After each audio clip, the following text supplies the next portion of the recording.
Mi nombre es Jonathan Altamirano y te voy a presentar el tema. El tema se titula Amantes públicos, dogging y cruising. ¿Tú has escuchado estos términos? ¿Tú sabes lo que significa? Si lo sabes, escríbenos o has escuchado hablar de esto, porque también es muy importante saber y conocer cuáles son los términos que la comunidad o la gente están utilizando para que no nos agarren en curva, obviamente, y porque no queremos ser unas personas que no sepan el significado. Entonces, si tú sabes qué significa cruising y dogging, pues escríbenos para irlo compartiendo.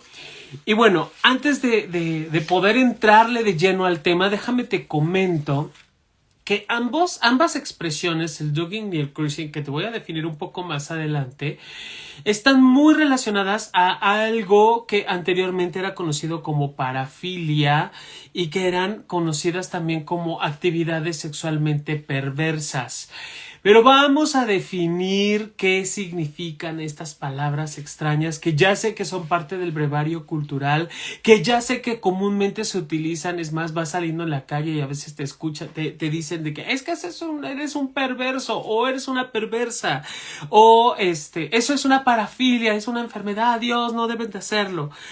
Bueno, la parafilia la podemos identificar como literal significa al lado del amor. Entonces, en la palabra, desde la misma palabra, podemos ir viendo que junto al amor se encuentran estas expresiones que no son propiamente un significado de una relación amorosa, sino que trasciende esta parte o esta palabra, que ya no se busca tanto el encuentro íntimo o tanto el encuentro sexual desde la parte de la reproducción.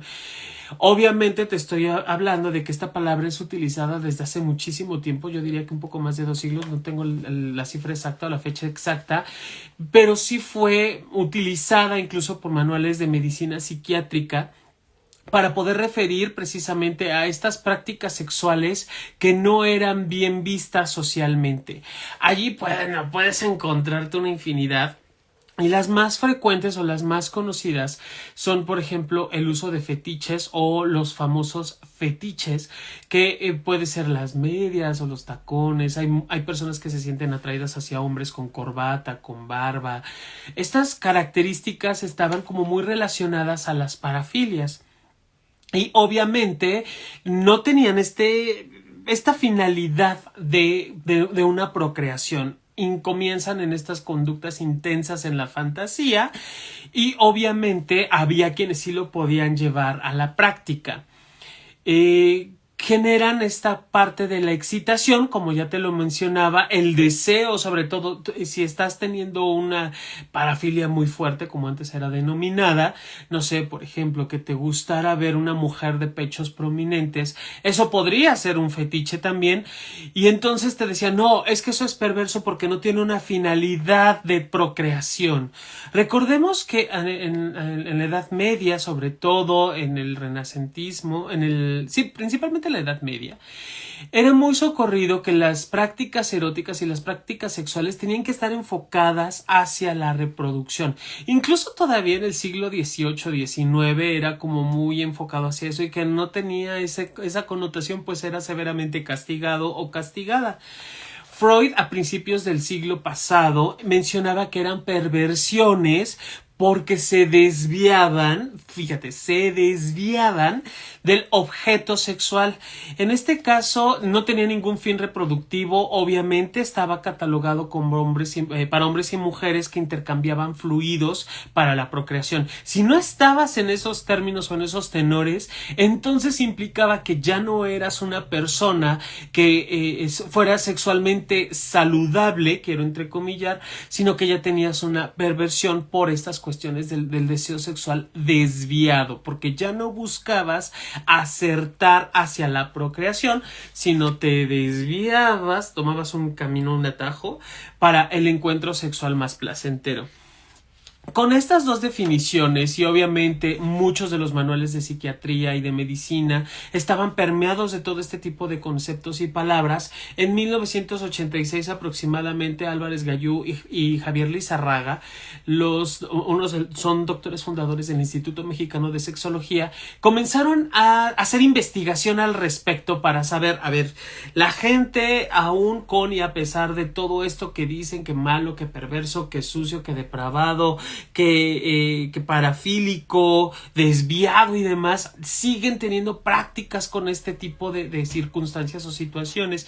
Comienzan a hacer investigaciones y de allí rescatan 27 prácticas sexuales o expresiones del comportamiento sexual que fueron los más comunes o los más frecuentes de las personas. Entre ellos no te los voy a contar todos, solo de los que me acuerdo.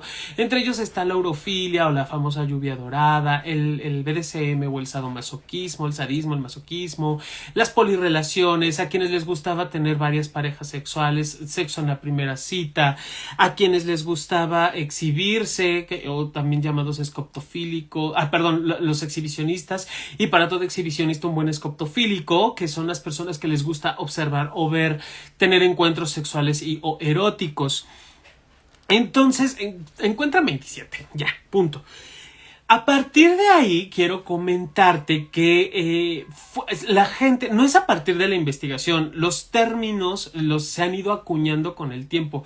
Anteriormente no se les llamaban homosexuales, por ejemplo, la palabra homosexual es relativamente nueva, no es tan vieja.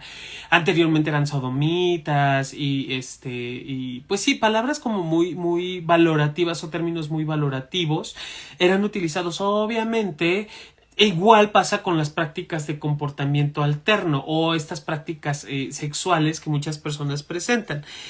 De las más comunes es el exhibicionismo, la escoptofilia, conocida también como voyeurismo, del francés voyeur, la relación a primera vista y la polirrelación. Estas expresiones del comportamiento quedan resumidas en dos palabras súper importantes, que es el dogging y el cruising, que vamos a aclarar primero qué es el dogging y luego nos vamos con el cruising, ¿te parece? Entonces, fíjate, la palabra dogging tiene una palabra, es una palabra de origen incierto como tal. Tiene sus orígenes en Gran Bretaña, o sea, no es ni siquiera de Estados Unidos, y se ha ido extendiendo hacia muchas otras latitudes, sobre todo a partir del conocimiento del significado, vaya, de la misma palabra. Esta palabra, como tal te decía, no tiene una traducción o un significado. Hay una hipótesis que habla acerca de los mirones o escoptofílicos o voyeuristas que les gusta pasear por lugares públicos con la excusa de sacar a pasear a su perro. Obviamente en estos lugares públicos pues hay encuentros sexuales y hay todo un código al respecto para la práctica de este dogging. Es como hacerlo más, también podría ser definido hacerlo como los perros, es decir, en la calle, por eso se llama la palabra dogging. Y el dogging es tener o mantener relaciones sexuales en lugares públicos o abiertos. Estos lugares públicos o abiertos suelen ser los parqueaderos o los paraderos en las carreteras. Puede ser a la orilla de una playa donde se estacionan los carros. Puede ser algún estacionamiento incluso. Y son lugares ya como muy específicos para poder mantener la práctica de dogging. Una característica particular es que solamente es llevada a cabo por personas de preferencia heterosexual, es decir, hombres que se sienten atraídos por mujeres y mujeres que se sienten atraídas también por hombres. En este sentido hay todo un código porque se utilizan la gran mayoría de las ocasiones los automóviles como yo es en donde menciono que son motoroteles porque son estos espacios relativamente privados en donde las personas pueden mantener ciertas relaciones o bueno, prácticas sexuales literales incluso a la vista de todos los que están allí presentes. Es consensuado entre las personas que están dentro del automóvil y quienes se quedan a ver, obviamente ya permiten o facilitan el consenso. No siempre es así, pero bueno. Hay códigos específicos para practicar el dogging, y en el dogging se ponen de acuerdo comúnmente utilizando algunas aplicaciones o utilizando algunas redes sociales que se contactan, se conocen, se ponen de acuerdo y tienen encuentros sexuales de este tipo. Suelen ser personas que se conocen por primera vez, o bien que ya han ido teniendo como estos encuentros frecuentes porque son compañeros o amistades sexualmente activas. Es el famoso fuck buddy, ¿no? El cuerpo para tener sexo, o sex friend, que también se les ha llamado, o amigos sexuales, y suelen ser como específicos para este tipo de prácticas. ¿Cuáles son los códigos más comunes? Pues fíjate que uno de ellos es: si quieres que no ser interrumpido y solamente quieres que te observen, lo que haces es colocar o una prenda sobre un cristal para que sepan o vean que no pueden acercarse o que no pueden intercambiar. Si quieres ser visto, obviamente quitas la prenda. Si quieres que interactúen otras personas que sacaron a pasear al perro, lo que haces es bajar la ventana para que permitas o facilites el contacto con estas otras personas, o bien ya dejar cínicamente la puerta abierta para: órale, compadre, pásele usted, sea bienvenida, ándele, comadre, véngase y despáchese. Este tipo de interacciones y de prácticas se permiten a partir de este tipo de códigos. No todas las personas lo saben, no todas las personas lo conocen, y es una práctica que ha ido ganando cierta popularidad. Obviamente, ya si nos vamos a cuestiones mucho más locales, cada espacio va generando sus propios códigos. Sin embargo, esto es como lo más común. Incluso hay quienes les gusta tener o mantener la luz encendida del automóvil para que el show o el espectáculo sea con mayor ahínco y con mayor facilidad de intercambio y de visión.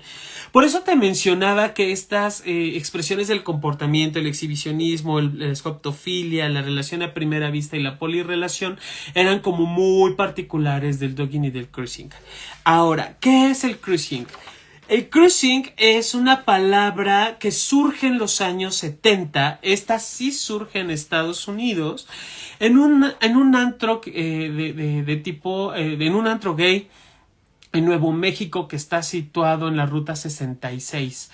Este antro se llamaba Bows and Cruise y comenzaba a utilizarse como un código críptico, es decir, como parte de un código en donde solo la comunidad gay sabemos lo que está pasando, como muchísimas palabras que hay en el argot homosexual o en el argot gay lo utilizaban y sabían perfectamente bien lo que representaba, lo que simbolizaba. Ya en algún otro programa les hablaré acerca del código de los pañuelos, porque es toda una teoría que también, dependiendo el color del paliacato del pañuelo, si lo traían en la nalga izquierda, en la nalga derecha, si lo traían amarrado a la muñeca, en cuál muñeca, derecha, izquierda, sobre la cabeza, el cuello. Cada color de paliacate representaba una práctica sexual o la apertura a determinadas prácticas sexuales, y la posición también determinaba si quería ser receptivo o activo. Este tipo de códigos que van utilizando la comunidad o el argot gay se permea junto con el cruising. En este bar, en este lugar, comienzan a utilizarlo como este código, y lo que representa es la facilidad o la practicidad de poder mantener relaciones sexuales en el exterior o en lugares abiertos. Muy similar al dogging. La diferencia es que en el dogging es más de corte como para hombre y mujer, relaciones heterosexuales, aunque no me gustaría cerrarlo, porque yo me imagínate que estás con tu pareja, eres hombre y estás con tu pareja mujer, y de pronto se acerca un hombre y ustedes permiten el contacto, y entonces ya allí son dos hombres y una mujer, y quizá entre los hombres haya contacto. Entonces ya no estaríamos hablando como propiamente de una cuestión de preferencias u orientaciones sexuales, pero sí hablamos de una diversidad sexual. Entonces solo vamos a focalizar lo que el cruising está enfocado más exclusivamente a actos o relaciones sexuales que ocurren en ambientes libres o en ambientes abiertos entre hombres, y el dogging es el que ocurre entre hombre-mujer en espacios también públicos o abiertos. Este término, te decía más o menos que se acuña a principios de los años 70, Y obviamente es más como un acto donde hay quienes, es que es como muy chistoso porque hay quienes dicen que no es un acto exhibicionista. Y yo digo, pero por supuesto que es exhibicionista, porque al final del día si estás buscando un lugar público, en algún momento va a llegar una persona o va a llegar alguien que se va a encontrar con nosotros y nos puede observar o nos puede ver. Entonces sí tiene unos tintes exhibicionistas, obviamente, y tiene sus tintes también de polirrelación y de relaciones de primera vez, porque muchas de estas personas, hombres, mujeres que se encuentran, pues es la primera vez que se ven. Ajá. Hay obviamente una serie impresionante de cuestiones que debemos atender, sobre todo por seguridad, por higiene, por salud, que no podemos brincarnos, ¿no? Ya en un momento más se las voy a mencionar. También la característica principal del cruising es seguir manteniendo el anonimato. Es decir, que la persona con la que estoy compartiendo no comparta más información y no sepa más información de mí. Esa es como una particularidad. Ahora, ¿qué aspectos debemos de tomar en cuenta para practicar el dogging o el cruising? Y te voy a comentar cuáles son los aspectos que debes de procurar no brincarte para la práctica del cruising o del dogging. Ante todo, usar o utilizar métodos de protección y de barrera. Aquí no hay nada más que tomarte la pastilla del día siguiente, en el caso del dogging, o pues nada más me pongo el óvulo o porque estoy tomando hormonas. Ya no solamente es cuidar la parte de un embarazo no deseado, sino la transmisión de infecciones sexualmente transmisibles. No solamente el VIH, sabemos que existen muchísimas, no nos vamos a detener en esto. Pero el uso del condón o preservativo es indispensable. Si estás practicando dogging y quieres hacer penetración, a alguien más se suma a la práctica, solamente puedes utilizar un condón con una pareja y si quieres utilizarlo con otra pareja tendrás que cambiar de condón. Y de igual manera, si haces penetración anal, no puedes utilizar el mismo condón para penetrar una vagina porque se generan muchas infecciones también a nivel vaginal. Recordemos que la vagina tiene una flora muy especial y muy específica y suele ser, al ser una mucosa, suele ser una zona como de muchas infecciones. Entonces hay que ser muy cautelosas y cautelosos con esta parte del cuerpo. Sí utilizar lubricante, sobre todo si va a haber penetración anal. El lubricante facilita la penetración por un lado y ayuda a que no haya rupturas o se evite, no es que no se evitan, ¿cuál sería la palabra adecuada? Es como reducción de daño a las zonas de los órganos sexuales. Es decir, como a la hora de utilizar o de penetrar, si se está utilizando algún tipo de lubricante, obviamente facilita la penetración, valga la redundancia, y evita que haya fisuras o que pueda haber alguna laceración por el uso o por la penetración. Hay algunas otras prácticas muy interesantes que es, por ejemplo, el uso y envío de datos de información de lugares en donde voy a estar con alguien que no conozco. Esto es, le puedo comentar a mi mejor amiga, a mi mejor amigo, oye, voy a ir al parqueadero que está en la autopista, en el kilómetro tal, yo me estoy comunicando contigo, llegando te mando la ubicación, te voy a mandar la fotografía de la persona con la que estoy manteniendo el encuentro erótico y esto es para evitar cualquier circunstancia. Recordemos que también las redes, el internet no facilita ya mucho este tipo de encuentros por todas las cuestiones sociales que hay de por medio que no nos vamos a detener a hablarlos. Es una forma de cuidarnos, de mantener sobre todo la precaución, tomar la foto de las placas, avisarle a alguien y estar en constante comunicación con esa persona que sabe dónde estamos.